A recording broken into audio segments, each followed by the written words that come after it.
प्रधानमंत्री आमच्या महाराष्ट्रातल्या तमाम लोकांची अशी भावना आहे की देवेंद्रजीने प्रधानमंत्र्यांची खुर्ची सांभाळावी आणि महाराष्ट्राची धुरा एकनाथ शिंदेच्या हाती द्यावी.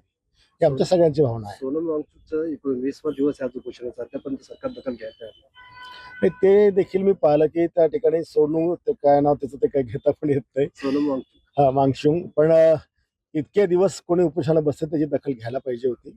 एक मानवता म्हणून त्याचा आज तो उपाशी मरतोय तिकडे, त्याने संबंधित ज्या काही त्याच्या मागण्या आहेत त्या अनुषंगाने जे काही खातं असेल त्याने त्याची दखल घ्यायला पाहिजे होती. नाही, ती चर्चा आपल्या माध्यमातून आम्ही देखील टीव्हीवर पाहत आहोत, पण त्यात सत्य कितपत आहे हे अजून काही स्पष्ट नाही आहे. कारण पवार साहेबांनी आयुष्यामध्ये जे बोललो ते कधीच केलेलं नाही, हा सगळ्यांना अनुभव आहे. आणि म्हणून ते काय निर्णय घेतील ते सांगता येणार नाही. मग उद्या नागपूर येथे उद्धव ठाकरे, बाळासाहेब ठाकरे यांच्या पक्षाकडून राम मंदिर चोरीच्या संदर्भात राजवृक्ष आंदोलन करण्यात येणार आहे. कसं पाहतायचं?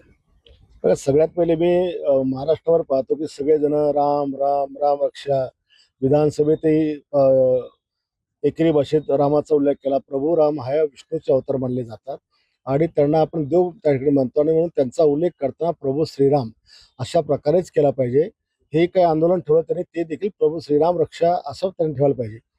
खरी गोष्ट तर ही आहे की देशाचं सर्वात श्रद्धास्थान असलं प्रभू राम मंदिर ज्या ठिकाणी बाबराने स्वतःच्या नावाची मस्जिद त्या ठिकाणी बांधली होती. अनेक लोकांच्या आहुत्या त्या मंदिर बांधण्याकरता गेल्या आणि त्या प्रभू रामाच्या मंदिरामध्येच त्या ठिकाणी जी काही चोरी होती ही अतिशय वाईट आणि चुकीचं सगळं झालेलं आहे.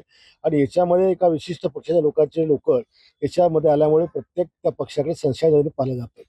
परंतु हे काही जे काही चोर असतात हे काही कोण्या पक्षाचे नसतात, हे यांची एक मानविक प्रवृत्ती असते. आणि कोण्या मंदिरात चोरी पहिल्यांदाच झाली असं नाहीये. यापूर्वी सुद्धा या देशात राज्यामध्ये अनेक ठिकाणी मंदिराच्या पेट्या फुटतात.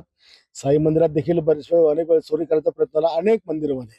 म्हणजे ज्या चोरांना देवाचा धाक नसतो, त्यांना कायद्याचा धाक नसतो, त्यांना माणुसकीचा देखील त्यांना काळजी नसते आणि म्हणून अशी प्रवृत्ती ठेचल्या गेली पाहिजे.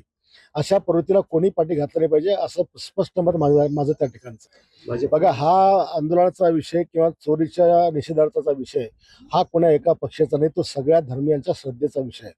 आणि म्हणून उद्धव साहेबांनी फडणवीस साहेबांना आमंत्रित करणं त्यांनी ठीक आहे, त्यांनी ते दाखवलं. पण सगळ्यांनी या गोष्टीचा निषेध केला पाहिजे आणि सर्वांनीच अशा गोष्टीच्या याच्यामध्ये सहभागी झालं पाहिजे.